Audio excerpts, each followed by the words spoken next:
안녕하세요. 저는 지방에 살고 있는 고등학교 미술교사입니다. 힘들었던 아홉수를 겪고 올해 30이 됐답니다. 별별 일이 많았던 제 아홉수 덕에 저는 지금의 평범한 일상이 너무나 감사해요. 저와 남편은 같은 미대 출신이었습니다. 캠퍼스 커플이었죠. 저희는 23살 때부터 만났어요. 28살에 결혼했고요. 졸업 후 저는 미술교사가 됐고 남자친구는 미술학원 원장이 됐습니다. 저희가 연애를 오래 했는데도요. 막상 결혼을 하니 제가 모르는 남친의 모습이 많더라고요. 연애와 결혼은 완전히 다르다는 걸 느꼈습니다. 연애 때는 혹시나 덜컥 임신하면 어쩌지 걱정이었는데요. 결혼하고부터는 애가 안 생겨서 그게 걱정이더라고요. 남편은 그런 저에게 늘 못마땅한 듯 말했어요. 임신이 안 되는 게 꼭 저만의 문제인 것처럼요. 이번에도 실패야? 남편은 그날따라 날카롭게 저에게 말했어요. 이 정도로 임신 안 될 수가 있나? 자기야, 아무래도 우리 병원 가봐야겠지? 뭔 소리야, 우리라니? 당연히 부부니까 함께 가야지. 뭐 내가 같이 가줄 수는 있는데 검사는 혼자 받아. 그게 무슨 소리야? 왜 나 혼자 검사를 받아? 난 문제 없으니까 너만 받으면 돼. 내 몸은 내가 제일 잘 알거든. 뭐야? 나 슬슬 기분 나쁘려고 그래? 문제는 나한테 있으니 나만 검사하면 된다는 말이잖아. 게다가 당신이 의사도 아니면서 병원 안 가보고 어떻게 하는데? 자기야, 내가 팩트를 말해줄게. 일단 기본적으로 네가 왜 임신이 안 되는지 알아?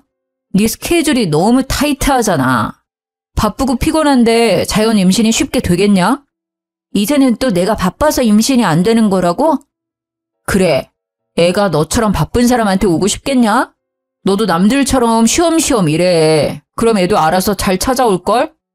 아님 우리 애를 위해서 네가 학교를 그만두는 것도 난 나쁘지 않다고 생각해. 뭐 애 낳고 언제든지 내 옆에서 일할 수 있잖아. 내 옆에서 학원 일이나 도우면서 육아하면 돼. 이 남자가 미쳤나? 지금 뭐라는 거야? 내가 멀쩡히 다니는 학교를 왜 그만둬? 애 가지고 싶다며? 그러니까 네 말은 내가 학교를 그만둬야 임신이 된다는 거야? 당연하지. 아니면 너 뭐 다른 문제 있는 건가? 그럴 수도 있겠다. 뭐?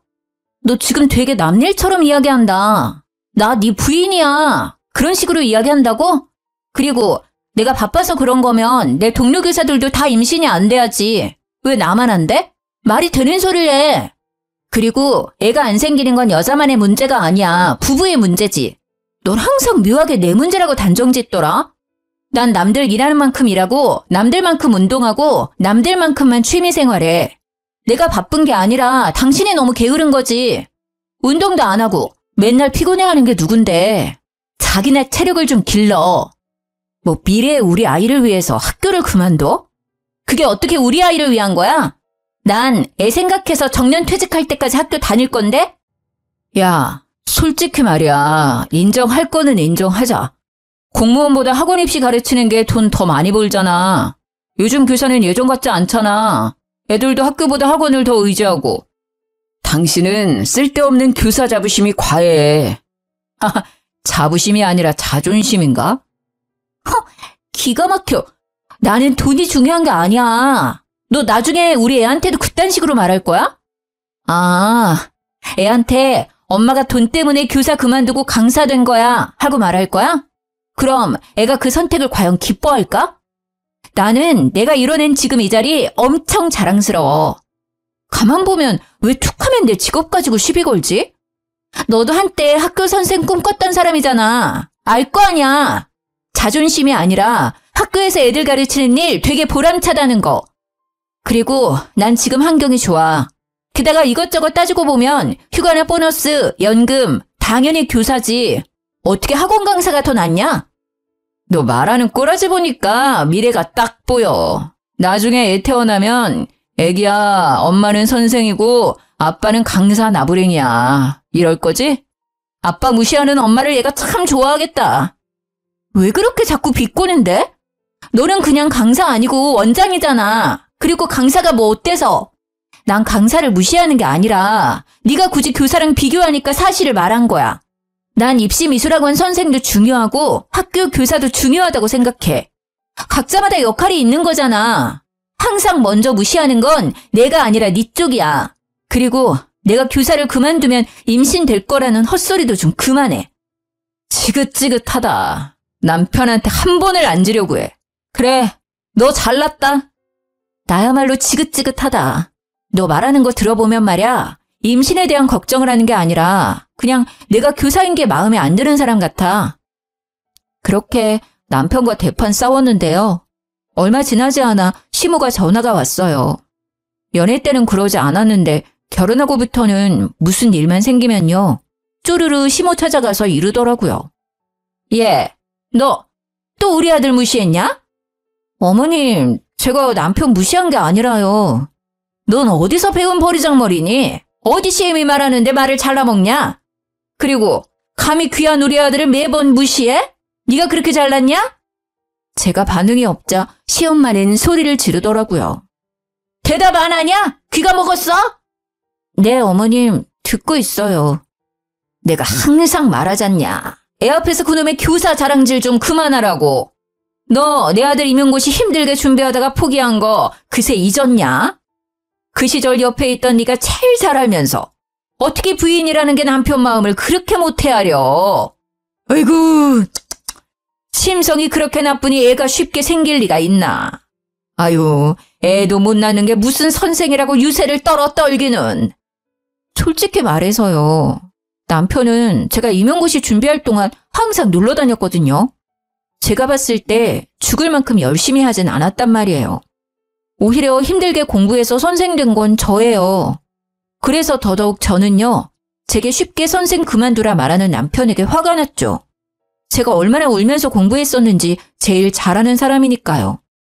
어머님, 정말 무슨 말씀을 그렇게 섭섭하게 하세요. 아들만 중요하고 며느리는 안 중요하세요? 제 말은 들어보시지도 않으시군. 아니, 그이가 항상 저 때문에 임신 안 된다고 세상에 학교를 그만두라잖아요. 저도 힘들게 공부해서 붙은 거 어머니도 아시잖아요. 그런데 제가 어떻게 그 사람한테 좋게 말해요. 게다가 어머니께서도 지금 제 문제라고 단정 지으시는데요. 아직 저희 병원도 못 가봤어요. 저희 아직 검사도 안 했다고요. 저 혼자만의 문제가 아닐 수도 있어요. 무엇이라? 그럼 내 아들한테 문제가 있다 이거냐? 어디 네 하자를 하늘 같은 서방한테 덮어 씌우려 해? 아주 남편을 이겨먹으려고 하는 것도 모자라서 네가 시어머니까지 능욕하고 있구나. 어머님은 어떻게 장담하세요? 아직 검사도 안 받았는데 왜 저만 매번 구박하시냐고요. 저 이번에는 진짜 그이랑 같이 검사 받을 거예요. 그러니까 걱정 이제 그만하셔도 돼요.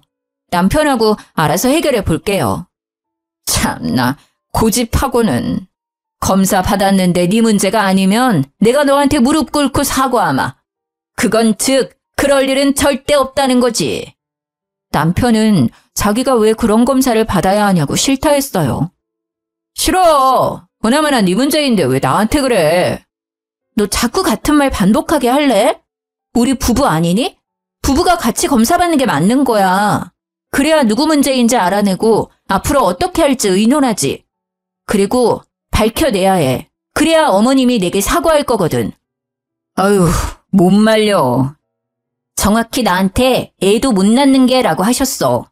그게 며느리한테 할 말이야? 난 꼭 사과 받을 거야. 웃기게도 남편은요. 그렇게 저랑 불같이 싸웠으면서요. 밤만 되면 정말 아무 일 없었다는 듯 저를 찾았습니다. 남편이 그러는데도 절대 애는 안 생기더라고요. 저는 남편이 매번 상처를 줘놓고 사과도 제대로 안 하니까요. 너무 서운하고 얄미워서 각방을 쓰자 했습니다. 뭐야, 붙지 마. 오늘부터 각방이야. 에이, 무슨 각방이야 또. 자기 그렇게 서운했어? 징그러워. 붙지 말라니까. 그러자 각방은 무슨 어떻게 해서든 제 옆에 꼭 붙더라고요. 싸울 때는 항상 저를 몰아붙여 놓고 밤만 되면 딴 사람이 되어 제 옆에 찰싹 붙는 남편이 너무 어이가 없었습니다. 저는 안 되겠다 싶어서 남동생을 집으로 불렀어요. 매영, 저 며칠만 신세 질게요. 그래, 처남. 편하게 쉬다가. 남편은 남동생이 와서 당황한 눈치였어요. 남편은 떨떠름하게 알겠다 했죠.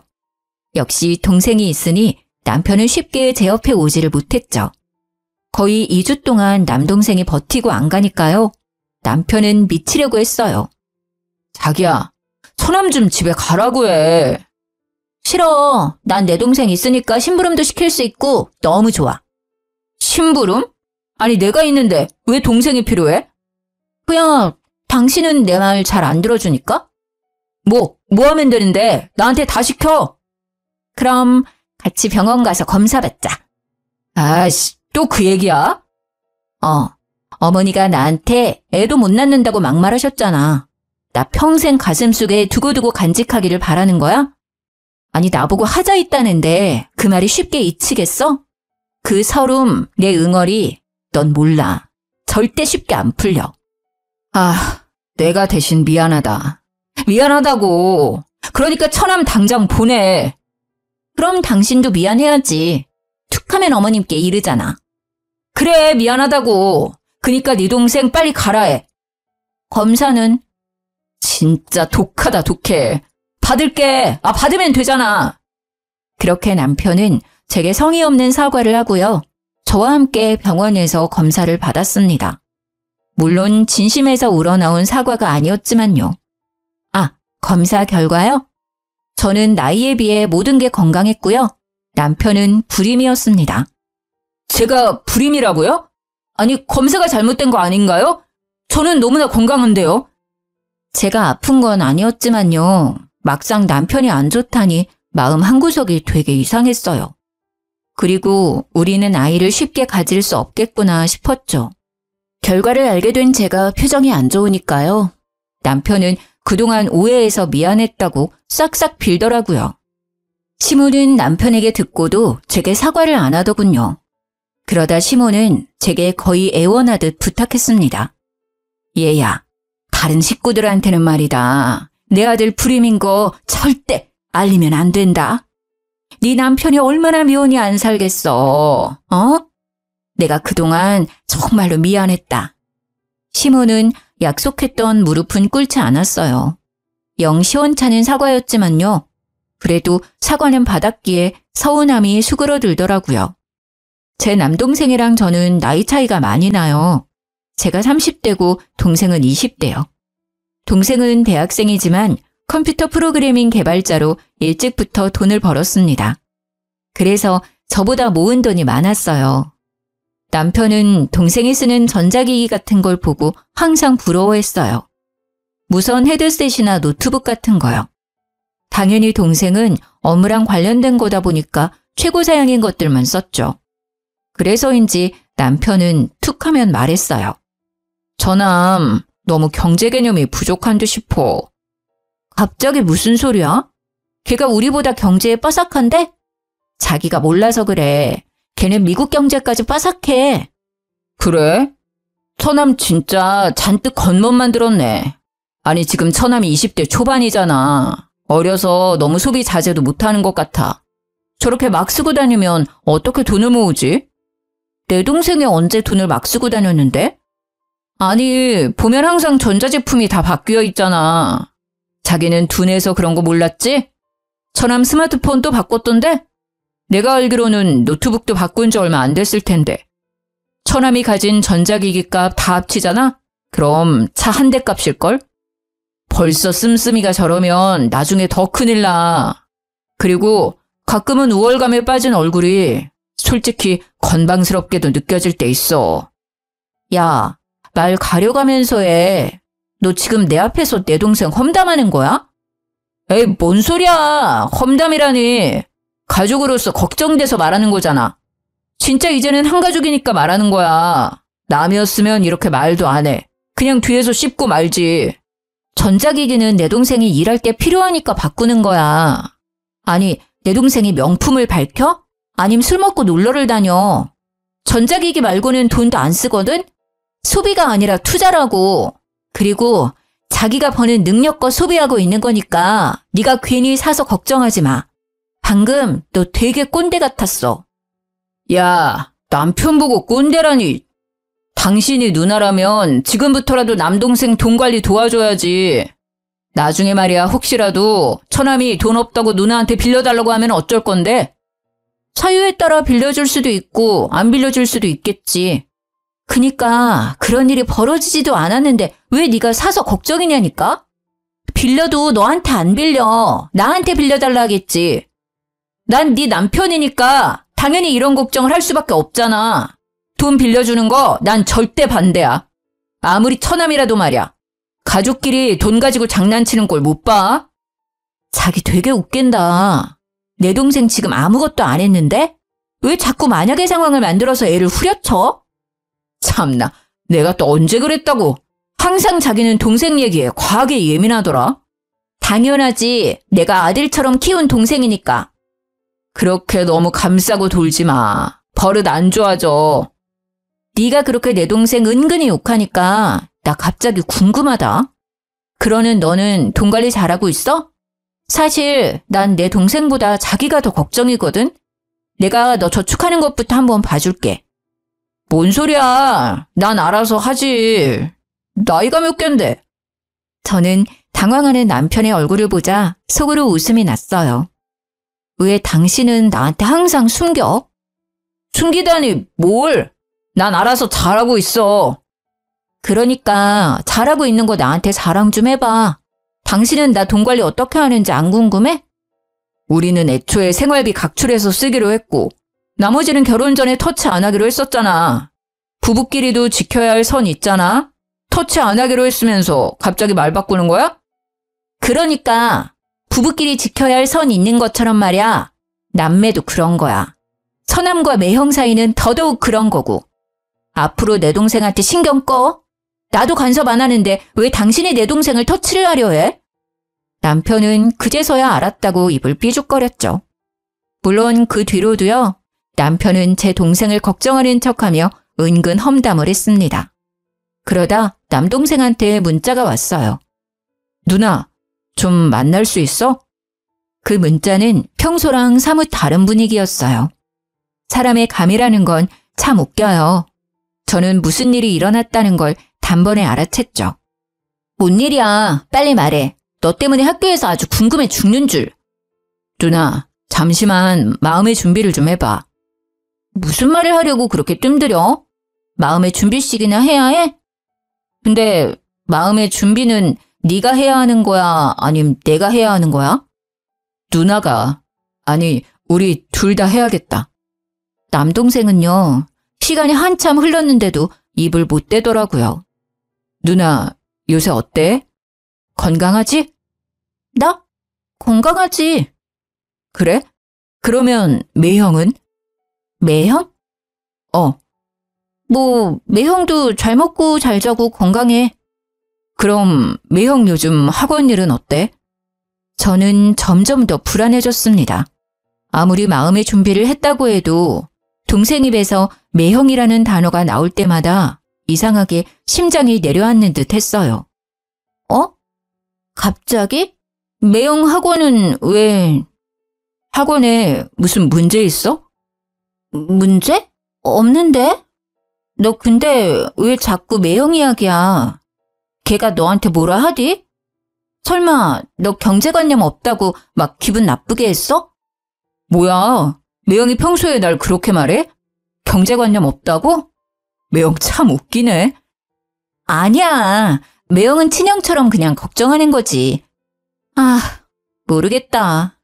사실은 질투도 좀 섞여 있는 것 같아. 너 나이에 비해 돈 많이 벌잖아. 처남이 자기보다 능력 좋으니 신경 쓰이겠지. 매형은 됐고 누나 진짜 건강한 거 맞지? 혹시 나한테 말 못할 고민 같은 거 없지? 없어. 건강하다니까. 야, 나 슬슬 불안하거든? 빨리 얘기해주면 안 돼? 저는 보통 일은 아닐 거라 예상했어요. 동생의 얼굴에는 수심이 가득했죠. 실은 누나, 매형이 나한테 돈 빌렸어. 한 번 아니고 여러 번. 근데 빌리기만 하고 갚을 생각을 전혀 안 하시네. 돈은 천천히 받아도 돼. 근데 누나한테는 말해야 할 듯 싶어서. 게다가 뭐? 아니, 이런 미친 인간, 너한테 돈을 빌려? 왜 빌려줬어? 게다가 뭐? 누나, 시험관 시술 말이야. 어? 시험관 시술이라니? 저는 제가 잘못 들은 줄 알았어요. 괜찮은 거 맞아? 나한테는 힘든 티 내도 돼. 뭔 소리야, 그게. 역시 긴가민가 했는데 그것도 아니지? 매형 진짜 안 되겠네. 무슨 그런 거짓말을. 아, 설마. 매형이 누나 불임이라던데 아니지? 아니, 아니지. 근데 뭐 불임은 맞기는 해. 나 말고 네 매형이 불임이래. 그건 또 그거대로 충격이네. 아무튼 매형이 나한테 빌린 돈 말고도 여러 번 돈 받아갔어. 누나 병원비로 쓴다고. 뭐? 그건 또 뭔 소리래? 누나 시험관 시술 준비한다잖아. 그 소리에 내가 어떻게 돈을 안 줘. 나 놀라서 혼자 얼마나 울었는데 다 거짓말이었다니. 진작 누나한테 물어볼걸. 누나 힘들까봐 못 물어봤었거든. 매형은 어쩜 그런 거짓말을 눈 깜빡 안 하고 치지? 나 좀 소름 돋는다. 누나가 티는 안 내도 매일 주사 맞고 힘들어한다 했거든. 그리고 누나 불쌍하니까 아는 척하지 말라고 그랬어. 돈 주면서도 한편으로는 찜찜하고 이상했거든. 근데 처음에는 슬퍼서 판단력이 흐려졌었어. 그러다 해맑은 누나 얼굴 보는데 바로 정신이 들더라. 병원 다니는 사람처럼 안 보였으니까. 도대체 너한테 돈을 얼마나 뜯어간 거야? 아니, 걔는 돈을 다 어디 쓴 거야? 아, 내가 대신 미안해. 매형 학원도 문제 없다며. 그럼 내 생각인데 매형 아마 코인이나 주식하는 것 같아. 나한테 엄청 자주 이야기했었거든. 코인이랑 주식하면 자기 추천 좀 해달라고 말이야. 미안해. 진짜 미안해. 누나가 진짜 면목이 없다. 너네 매형, 아니 그놈이 이때까지 너한테 받아간 돈 얼마인지 말해줘. 누나가 당장 돈 보내줄게. 아니야. 누나가 왜? 주더라도 매형이 줘야지. 근데 사람이 무슨 거짓말을 해도 그런 거짓말을 하냐? 저는 동생에게 너무 미안했어요. 빌린 돈이 합치면요. 4천만 원이 훌쩍 넘더라고요. 저는 집에 가자마자 남편 따귀를 날렸습니다. 라면을 먹고 있던 남편은 자리에서 벌떡 일어났죠. 야, 너 드디어 돌았냐? 지금 내 뺨 날린 거야? 와, 밥 먹을 때는 개도 안 건드린다는데 너야말로 진짜 돌았구나. 너 무슨 생각으로 내 동생 돈 빌렸었어? 뭐? 돈을 빌리다니 무슨 돈? 남편은 당황해서 사례까지 들려놓고는 모르는 척 잡아뗐어요. 나 현이한테 다 듣고 왔으니까 숨길 생각 말고 빨리 풀어. 얼른! 그렇게 남편에게 따져 물으니 진짜 코인이랑 주식이 원인이었습니다. 저는 온몸이 바들바들 떨리기 시작했죠. 뭐가 어째? 너 진짜 미쳤지? 그래놓고 이때까지 내 동생 씀씀이를 운운한 거야? 감히 처남돈으로 장난질해? 그리고 뭐? 나 시험관 시술한다고? 참나, 그때 아기 안 낳기로 마무리했었잖아. 그런 식으로 거짓말하면 재밌니? 재밌어? 미안해. 내가 입이 10개라도 할 말이 없다. 근데 말이야, 처남은 나한테 그 정도 빌려줘도 아무 문제 없잖아. 돈 많지 않아? 여유가 되니까 맨날 과소비하는 거잖아. 누나네 가족 좀 도와주면 덧나냐? 입이 10개라도 할 말이 없으면 다물어. 다물라고! 아니, 이 인간이 아직 정신 못 차렸네. 너 당장 내 동생한테 빌린 돈 이자까지 쳐서 입금해. 지금 당장? 못해. 왜 못해? 없으니까. 나 진짜 지금 돈 없어. 뭐? 그게 무슨 소리야? 이미 남편의 수중에는 남은 돈이 없었습니다. 남편은 그동안 미술학원 하면서 모은 돈은 물론 젊을 때부터 알바하면서 모았던 돈을 다 쓴 상태였어요. 그것도 모자라서 어린 제 동생 돈까지 손댄 거였어요. 저는 남편이랑 더 이상 말할 것도 없이요. 당장 남편이 쓴 돈 받으러 시댁에 찾아갔습니다. 아버님, 어머님, 저 이 사람이랑 이혼하겠습니다. 너 갑자기 찾아와 그게 무슨 뚱딴지 같은 소리야? 어머님은 내 등짝을 찰싹 때리셨습니다. 아가, 일단 앉거라. 무슨 일인지 차근차근 말해보거라. 아버님은 상황은 모르셔도 먼저 저를 진정시켰어요. 아버님, 그게 이 사람이 글쎄요. 여보, 제발. 내가 잘못했어. 내가 어떻게 해서든 다 해결할게. 제발 아버지한테는 말하지 말아줘. 남편은 쥐뿔도 해결할 능력 없으면서 시아버지한테 혼날까봐 무대포로 애원하더라고요. 저는 아랑곳하지 않고 시부한테 말했어요. 아버님, 저 임신이 너무 안 돼서요. 얼마 전에 남편이랑 병원 가서 검사 받았습니다. 불임이더라고요. 저 말고 남편이요. 근데 세상에 제 동생한테는 저 불임이라 속이고요. 돈까지 주기적으로 뜯어냈어요. 저 시험관 준비하는데 돈 좀 보태라고요. 나이 어린 처남한테 부끄러운 줄도 모르고요. 돈 빌린 거랑 병원비라고 속여간 돈들 합치면 4천만 원이 훌쩍 넘습니다. 어떻게 인간이 저러죠? 저 동생 보기 너무 창피하고요. 이 사람이랑 이혼할 겁니다. 신뢰가 다 무너져 버렸어요. 지금까지 모아둔 돈들도 전부 날렸대요. 저는 화가 나서 울부짖었죠. 시댁 식구들은 시모 빼고 다 놀랐어요. 알고 보니 시댁에서도 제가 불임인 줄 알고 있더라고요. 남편은 아버님께도 돈을 받아갔었나 봐요.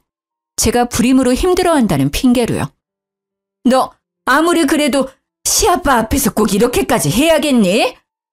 그 와중에도 시모는 저를 못마땅하게 노려봤어요. 자기 아들 잘못은 보이지도 않았나 봐요. 그러자 시아빠는 시모에게 소리를 빽 지르더군요. 당신은 당신 아들이나 혼내야지. 왜 며느리한테 감히 소리쳐? 아들 잘못 키운 것도 미안해 죽겠는데 당신까지 이래야겠어? 너 이놈아, 네가 단단해도 돌았구나. 뭘 어디서 잘못 처먹었어? 호적 파이고 싶냐? 와이프 가지고 이것저것 잘도 장사질했구나. 심지어 아픈 건 너면서. 이 여편네야, 당신도 미쳤어? 애매라는 사람이 다 알고 있으면서 말이야. 어딜 감쌀 게 없어서 저딴 걸 감싸고 있어? 아버지, 제가 잘못했어요. 제발요. 한 번만 용서해 주세요. 저 다시는 안 그럴게요. 남편은 시부의 바짓가랑이를 잡고 싹싹 빌었어요. 시모 역시요. 아이고, 여보, 잘못했어요. 다시는 안 그럴게요. 한 번만 봐줘요, 예? 그때 시부는 갑자기 제 앞에 무릎을 꿇으셨죠. 아가, 본의 아니게 상처 줘서 미안하다. 제발 나를 봐서라도 한 번만, 이번 딱 한 번만 용서해주면 안 되겠니? 내 2번 다시는 이런 일 없도록 하마. 네 남편에게 한 번만 기회를 주면 안 되겠니? 어렸을 때부터 만났으니 네가 얘를 제일 잘 알지 않니? 어? 시부의 말을 듣고 연애 때부터 지금까지 세월이 짧게나마 제 눈앞을 지나가는 듯 했어요.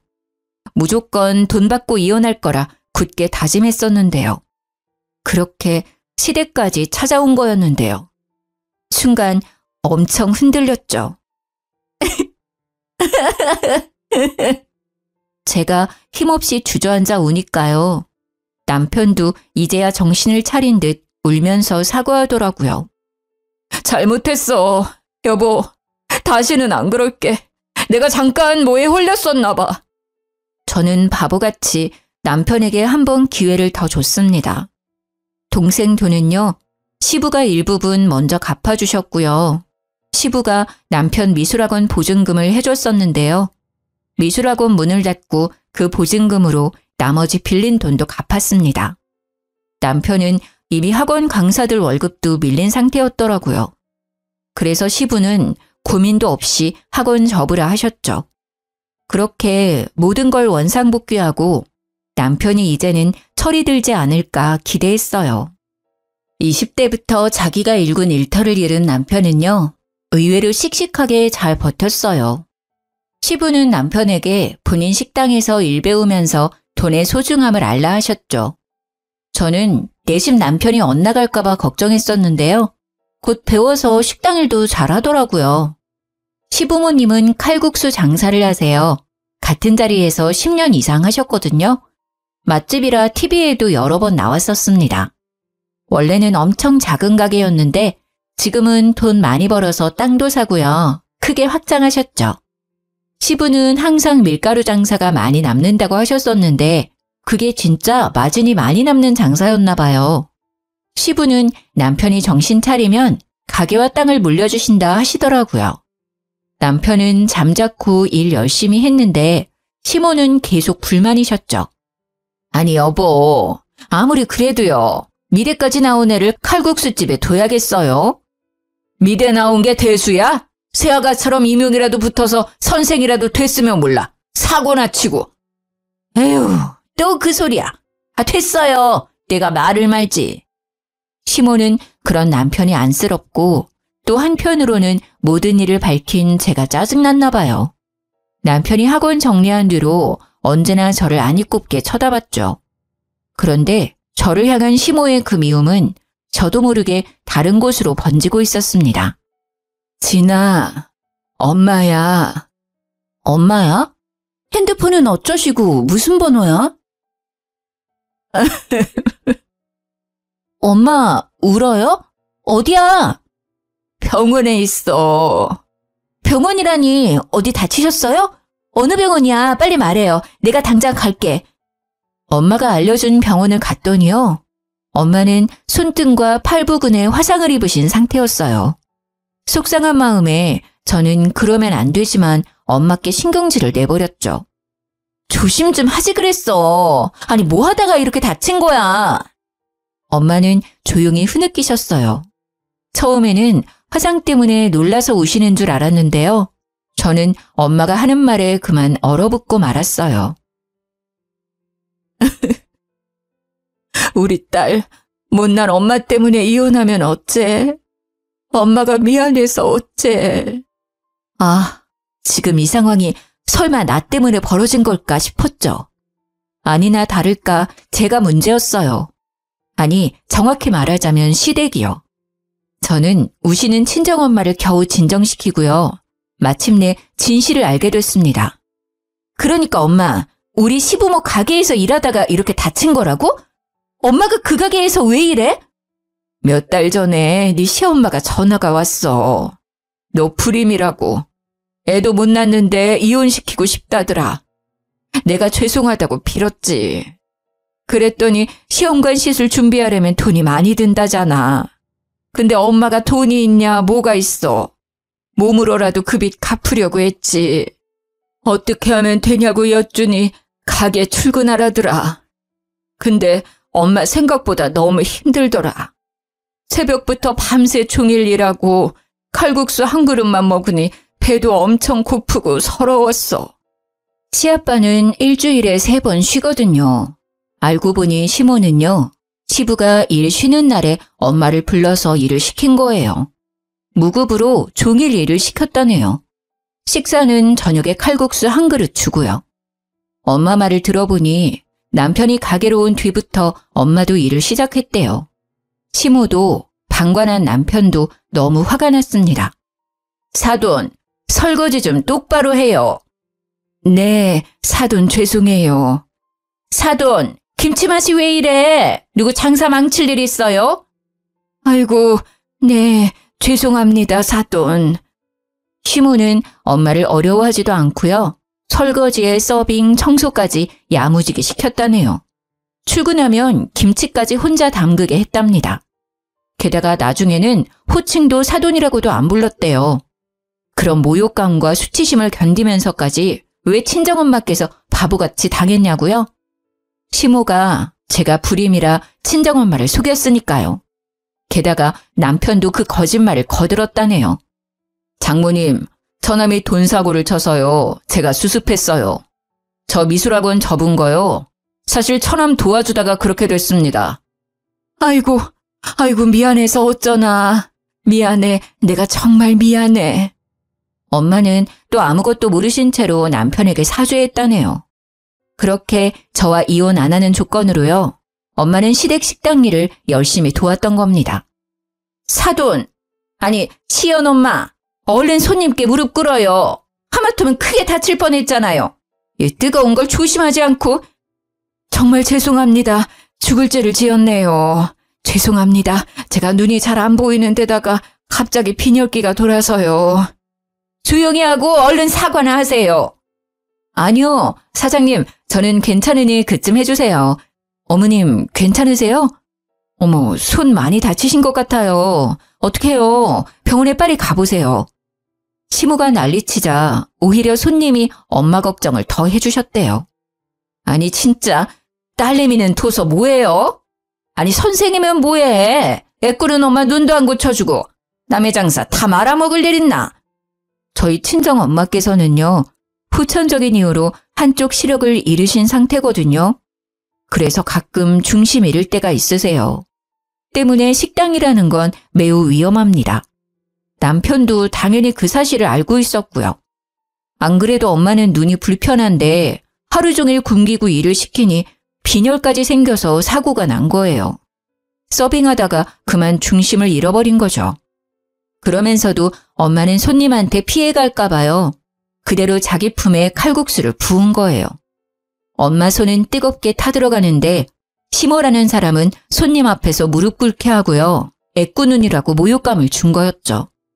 게다가 전화랑 가방도 못 챙긴 엄마한테 한 말이 가관이었어요. 내일 일하려면 버스 타고 얼른 병원 가요.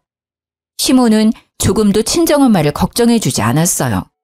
택시는커녕 버스 타고 가라고 얼굴에 1,000원짜리 한 장을 던져줬다고 합니다. 요새 1,000원으로는 버스도 못 타잖아요. 엄마는 다시 가게에 들어갈 수도 없어서요. 근처 병원을 찾다가요. 물어서 병원을 찾아갔대요.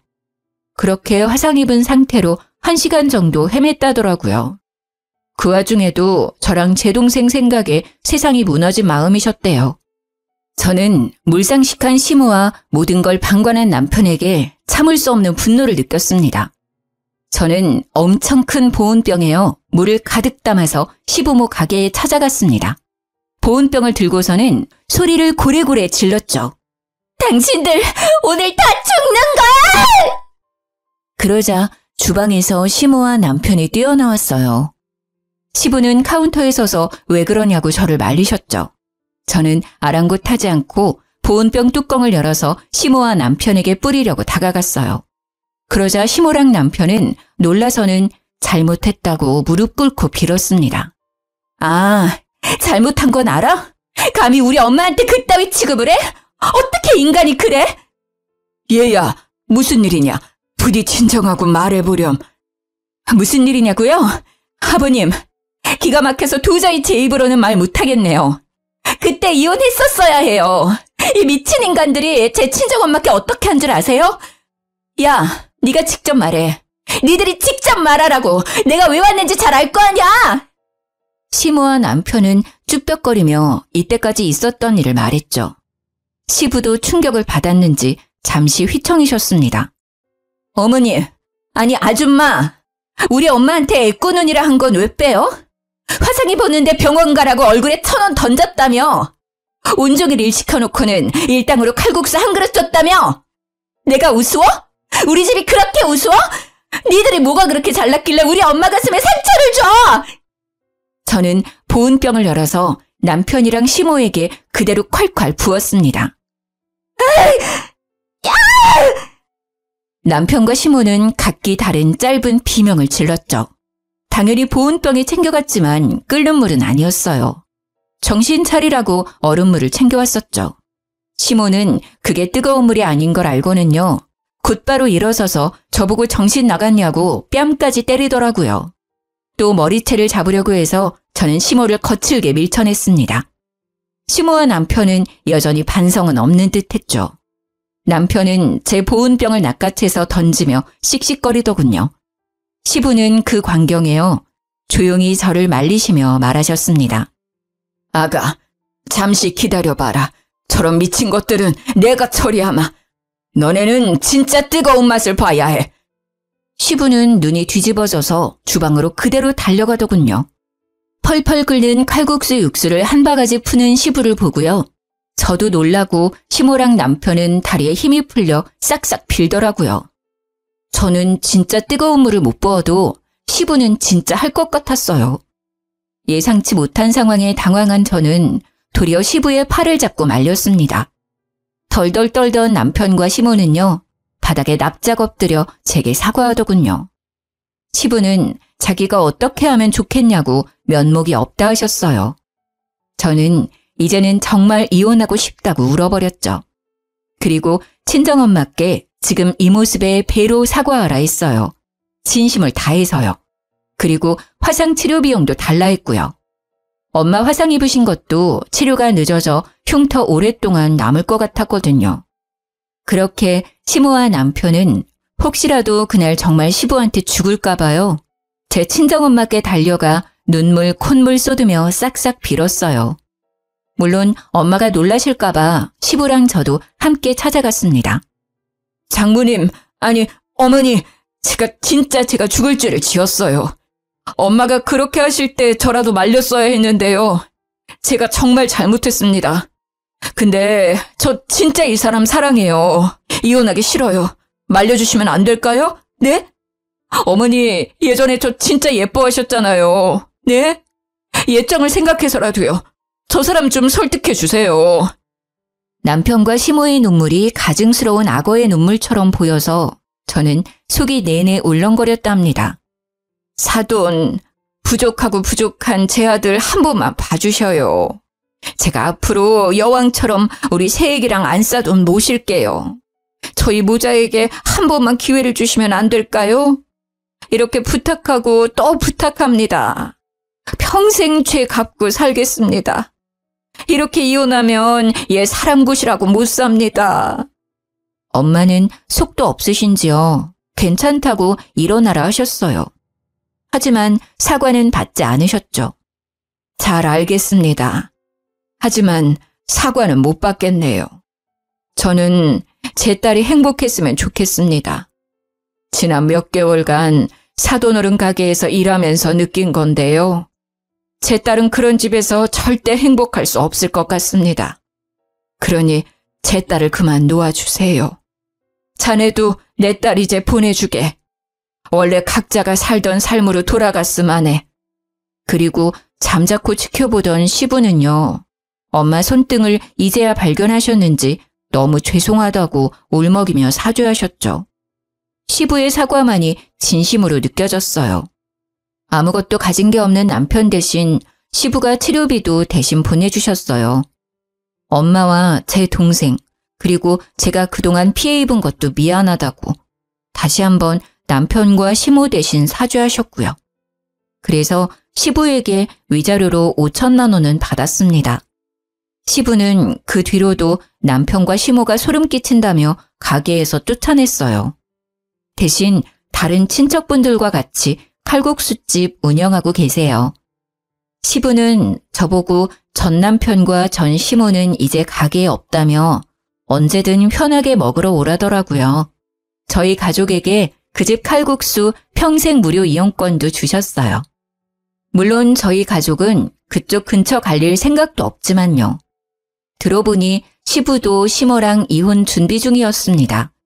시모는 그 이후로 제가 본인 가정 풍비박산 냈다고요. 우리 학교까지 찾아와서 난동 부렸어요. 야, 이거사. 너 따위가 우리 집에 굴러들어와서 다 망했어. 네 인생은 뭐 계속 탄탄대로 굴러가게 내가 냅둘 것 같아? 천만에 내가 너 지옥 끝까지 따라간다. 지옥은 혼자서 가세요. 아니면 아드님 손잡고 사이좋게 가시던가요. 아니, 근데 아직까지 이게 정신을 못 차렸네. 전 시모는 순식간에 제 머리채를 잡고 이리저리 흔들었죠. 물론 경찰에 잡혀갔고요. 또 뒤처리는 시부가 하려고 하셨죠. 저는 시부한테 그러지 마시라 했어요. 이제 더 이상 죄책감 갖지 마시라고요. 시모한테만 죄를 묻겠다고요. 현재 폭행이랑 모욕죄로 시모를 고소한 상태이고요. 학교에서도 시모를 기물파손죄로 신고한 상태입니다. 저는 절대 합의 안 해줄 거예요. 시부의 울타리가 없을 때 본때를 보여주려고요. 남편은 시부에게 쫓겨나고 갈 곳을 잃었더라고요. 미술학원 원장 출신이기는 하지만요. 입시 미술학원 강사로도 취직이 안 되고 있대요. 동네가 워낙 좁고 유명한 칼국수집 아들이다 보니까 남편에 대한 소문도 금방 났거든요. 돈 없어서 강사들 월급 밀린 부분도 말이죠. 아무래도 문제가 많은 사람인 걸 알았으니까 아이들이 다니는 미술학원에 고용하기는 다들 꺼려했나 봐요. 제일 최근에 들은 바로는 편의점 알바를 하고 있대요. 둘 다 제가 생각한 것보다 약한 벌을 받고 있지만 속은 시원했어요. 그리고 전 남편이 또 제 소문을 말도 안 되게 낼지 모르니 특단의 조치를 취했죠. 대놓고는 아니지만 슬쩍 대학 동기들에게 남편이 불임이었다고 흘렸어요. 시모가 제 학교에 와서 난동부려 조금은 창피하지만 학교도 어차피 내년이면 곧 옮기기 때문에 상관없어요. 내년에는 이 동네를 벗어나서 새로운 곳에서 새 출발할 거예요. 지금 돌이켜 생각해보니까요. 하늘에서 일부러 제게 아이를 보내지 않았던 건가 싶네요. 남편에게서 빨리 도망칠 수 있도록 말이에요. 연애를 오래 했다고 해서 진짜 그 사람의 전부를 알 수는 없나 봐요. 그 시간들이 너무 아깝지만 비싼 값 치르고 인생 경험했다고 생각하려고요. 긴 사연 들어주셔서 감사합니다.